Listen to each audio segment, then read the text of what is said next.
What's up, guys? Welcome back to another episode here on Proven Power Cycles. For those of you who don't know me, my name is Eric. I am the tuner here.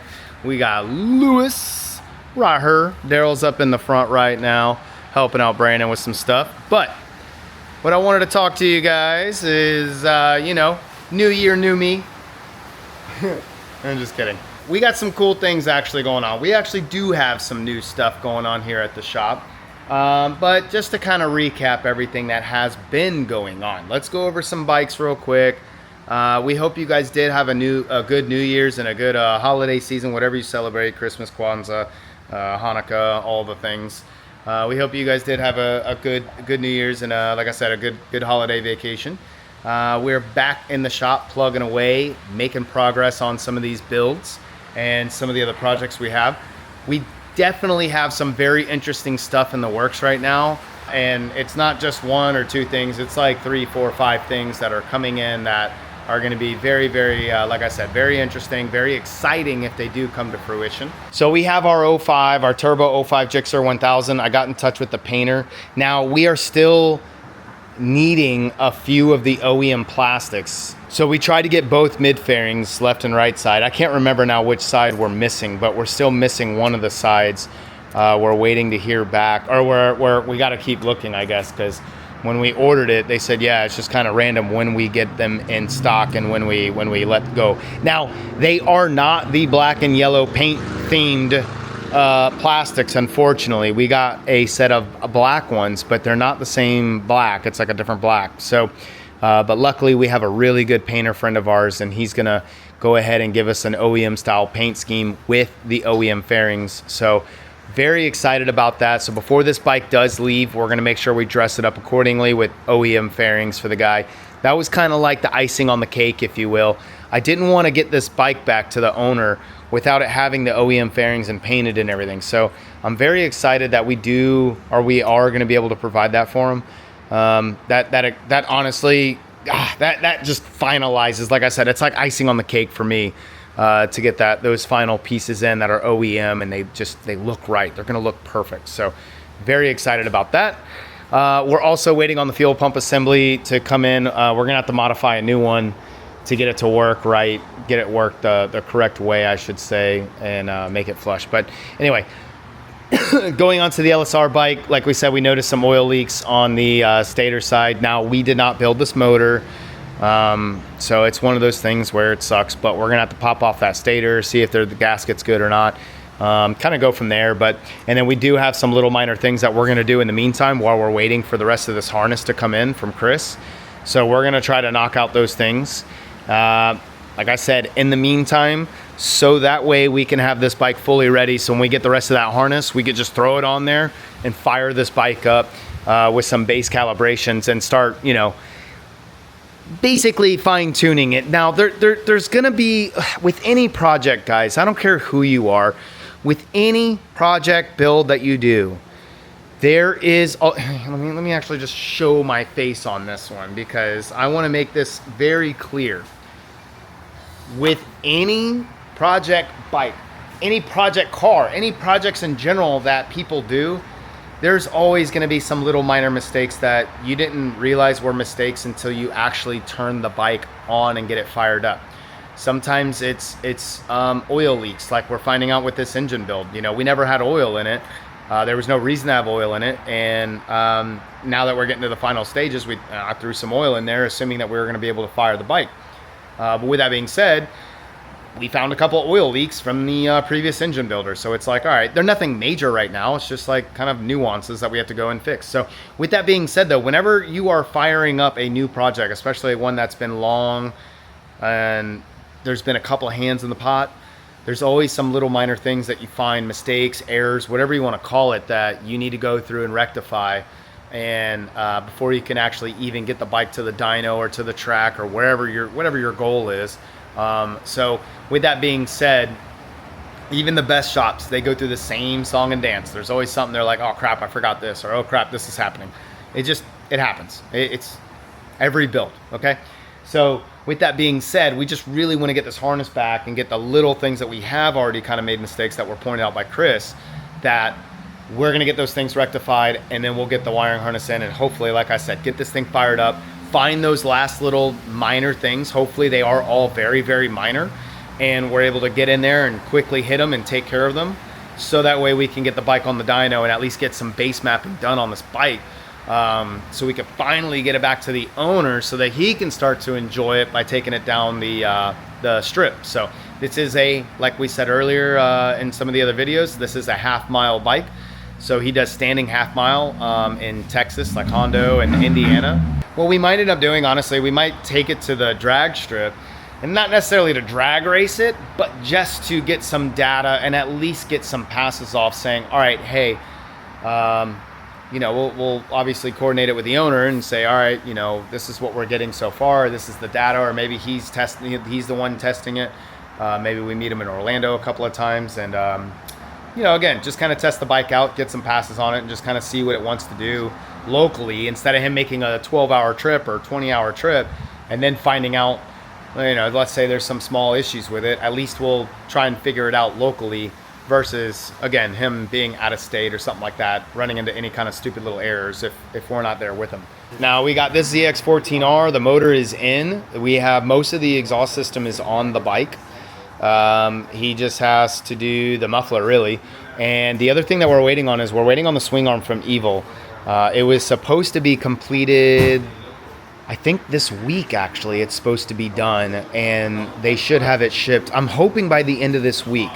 My fingers are crossed. So if we can get this thing by the end of this week, that means we can have this bike on the dyno by early next week, or I should say probably mid to late next week. We can get this bike on the dyno and start getting some numbers off for the owner of this bike. So that's really exciting stuff. I know he's been patiently waiting, so I'm sure he's stoked to get this thing back, and we're stoked to finish it. Honestly, I enjoy finishing builds for customers. It's really cool giving them the bike back and seeing what they have to say whenever we do finish the builds. So the last customer, he was actually from North Carolina. So I made the mistake. I thought he was from South Carolina. He's not. He's from North Carolina, around Charlotte area, he was saying.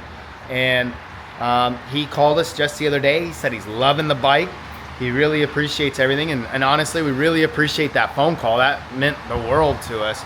That was really cool. A lot of times you give the bikes back to people and you don't really ever hear back from them. They just kind of take it and go. And unless there's issues, then people will call you. But it's not very common that you get phone calls that are thank yous and, hey, I just want to say I really appreciate everything and the bike's running great. And he did that. And honestly, it meant the world to us. So thank you very much. If you are watching this, we really appreciate you. I'm so happy that you are enjoying the bike. I'm sure Lewis is excited to hear that too. Daryl was very excited to get the news as well. We're all pretty stoked and excited that you're enjoying that bike. So thank you. We don't have a lot of bikes right now, I'll be honest with you. We're kind of in that transitional phase, but here we go. We'll go over this Triumph. So just recently, this is a 2022 or 2023. 23. Actually, it's a late model 23, so this thing's basically a 24, but it was made in November of 23. But this is a Triumph Bonneville bobber, the 1200. We just got access to this ECU maybe a week or so ago. We finally got the A-OK from Woolwich. We had to do a readout and submit the map files, so give them the raw data. So I guess these hasn't changed a whole lot, but it is a new ECU part number that they had to register and break down the information, so that way we have the ability to tune this thing. So for those of you guys who are using Woolwich, if you do have a new Bonneville bobber and it utilizes this ECU number, you're welcome. So it's in the system now and it can be tuned. So this is going to go on the dyno here very soon. We're going to make an exclusive video on this, since again they don't have any that was in the system. So we'll make a video for you guys who are Triumph fans, and if anybody's interested in the bobber, we'll go over that dyno tuning video with you. So be on the lookout on our channel, and be on the lookout for that video when it airs. So it'll probably be a few weeks. Still need to film it and shoot it and all that jazz. So his motor, he decided to go ahead and do the replating process. Now we're going to hear back from Millennium, but we did call them and kind of give them a heads up already. They did pretty much tell us that it sounds like it needs to be replated also, but they'll confirm it when they get it. But they said once we get it, they'll go through the process and let us know if there's anything else that they need to do. But it is going to get replated. So we are going to do a low compression piston for them. And that means we will be able to put a little bit more power to the ground. So we are gonna shoot more towards that 300 wheel mark on this bike now. I know a lot of you guys in an earlier video, you guys were kind of not making fun of the guy, but you're like, oh, 260, that's it, that's nothing, you know? Yeah, we get it. But it's also, it was a 100% stock motor. It's a little bit different when you're gonna run a low compression aftermarket piston. Now you can add a little bit more boost to the system safely and make that 300 plus wheel mark safer. Now, if he wants anything more than that, then he really needs to start considering doing the blow-off valve, the intercooler, things like that. For right now, we're gonna leave it around the 300 wheel mark. Obviously, it's stock wheelbase. It's you know, it's pretty short. This is gonna be a lot of power for a stock wheelbase bike. Realistically, he should probably look to stretch this thing out probably a good 4, 5, 6 inches or so, especially since he plans on riding it on the street and not having any kind of, not any kind of lifting issues, but to minimize those lifting issues while still having it as a fun little street bike to where you could still kind of zip around and roll race and ride it in the street and it not be completely useless. Let's put it that way. Here we got this 2018 that came in. He thought he had a transmission issue, but honestly, after test driving the bike, I don't perceive this to be a transmission issue. I think it's more of a tuning issue. And whenever you change the gearing on the 2012 and up ZX14Rs, and especially the 2016 and up ZX14Rs, they have the tendency to kind of have this little weird hiccup in first gear. They have this little kind of hesitation to it, and that is due to that's due to the gearing changes. Whenever you change the gearing on these bikes, they don't particularly like a major gear change or even any kind of gear change. So whenever you do that, you always end up having these issues with this kind of clunking, especially depending on who tuned it. They may not have flashed it the right way. There are certain things you have to do in the flash to help kind of minimize that jerkiness. So I think that's primarily what we're feeling. Lewis kind of test drove it too, and he said the same thing. He said he feels that stutter that we normally feel with these bikes whenever either A, it's not flashed or flashed properly, or just something. Whenever that map is missed, that's kind of what we're feeling on this bike as well. I don't think it's a tranny. I don't think we need to rip this thing all apart. So, but we'll get it up on the dyno, and I can kind of give them more information here soon on it. All right, guys, so part of that big news that I wanted to discuss with you guys is that the shop is going to be moving locations. We are sitting in front of what is formerly Cycle Exchange out in Tampa, Florida. And well, right now we're meeting up with Sean Henson and Ken Wood, and we are discussing buying out Cycle Exchange, or at least the building, or moving into it. So right now we're all meeting. We're getting ready to do another walkthrough. We're going to start mapping out where we're going to put the dyno and how this is all going to work. So we're going to shoot a little bit of video inside here. We're going to do a little bit of a walkthrough with it. Now they do have some of their personal items in here, the Cycle Exchange, and some of the, some of their items and inventory and whatnot. So we're going to go through it, and again, we're going to get some ideas of how this is all going to lay out. But big things coming to the shop, big things coming for the future of the shop, and big future coming to a new entity that we're going to create all together. So we are going to be doing a dealership here, a bike dealership that we're going to be coinciding with Sean and Kenwood here, and with Proven Power Cycles. So this is going to be a big, huge thing that we are going to create, and it's going to be epic. So keep an eye on everything, guys, and stay with us in all these updates. But for now, let's do some walkthrough and let's see what this looks like. So we are inside. We've already been kind of looking at everything and inspecting it. But here's kind of the layout right now in its current condition. We also discussed about purchasing this tire rack, the tires, all the inventory here as well that he's kind of leaving behind. We threw him a number, and he said he's going to think about it and sleep on it. But the inventory would not include all these bikes. It would include basically everything but the bikes and that toolbox in the back there. So we're not going to show everything in the shop, but what we are going to show you is this servicing area and that showroom floor for right now while we're going through it. But this is all becoming a very real thing very quickly. So like we said, we threw them an offer. The place needs a lot of love, and I'll show you guys some of this here in the video. You know, it is late right now. It's about 9:30 at night. So we're not really going to go outside, but there's a lot of things that need to get redone. You know, it's a typical shop though. It's kind of like, what do you expect? The bathroom needs to get redone. The bathroom's atrocious. The outside needs to get redone. There's all kinds of issues with the outside of the building. Yeah, as you guys can see, this is kind of what we're dealing with. It's pretty atrocious in here. So this all needs to get revamped. You know, there are some things, you know, there's going to be a lot of trash, a lot of stuff that we're going to have to throw out. And he knows this. The current owner knows this, and he's already admitted to it. So we're trying to help each other out. You know, like we said, we threw him a cash offer to leave a lot of this stuff, and we're also hoping with that it's going to save him some time and energy of trying to clean all this stuff out. You know, again, we got all this oil. A lot of this is old oil, crude oil that we're going to have to get rid of. And doing this stuff is you know, back in the day, you used to be able to get rid of oil and they would pay you to come get it because they would recycle the oil.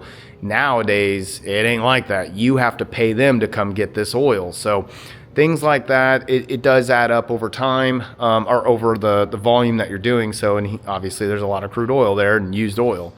So, and there's also a lot of stuff that he's going to leave behind that, quite honestly, it's just not our thing. It's not stuff that we're really going to be selling. You know, he's got brake pads and whatnot for like Harley Davidsons and some of these other models, spark plugs, oil filters, things like that, which is good because we always need to re-up on some of that inventory anyway. He has some tires, but again, these are kind of cheaper end tires, you know. There's a Pilot Power 3, there's the GPR, so he's got a couple of GPRs, which is what a lot of the dealerships kind of replace anyway on a lot of the bikes. They're just a cheaper tire to kind of throw on bikes. So, you know, again, we're not getting a killer inventory here, but at the end of the day, it is at least some inventory that we don't have to restock or stock up on. And we'll get rid of it at a very cheap price too for everybody. So he's going to leave the jackets. You know, again, we're not trying to be necessarily a retail sales thing. We're trying to do more so just selling bikes and servicing the bikes and doing what we already do now. So some of the fly racing. So we'll have these helmets for sale. You know, again, we're just going to try to get rid of these at a pretty cheap price. But anyway, this is going to be the new shop location. Pretty dope though, all in all. Once we clean this place up and slap some paint on it, it's gonna look real good. So we're excited to move, excited to make something out of this.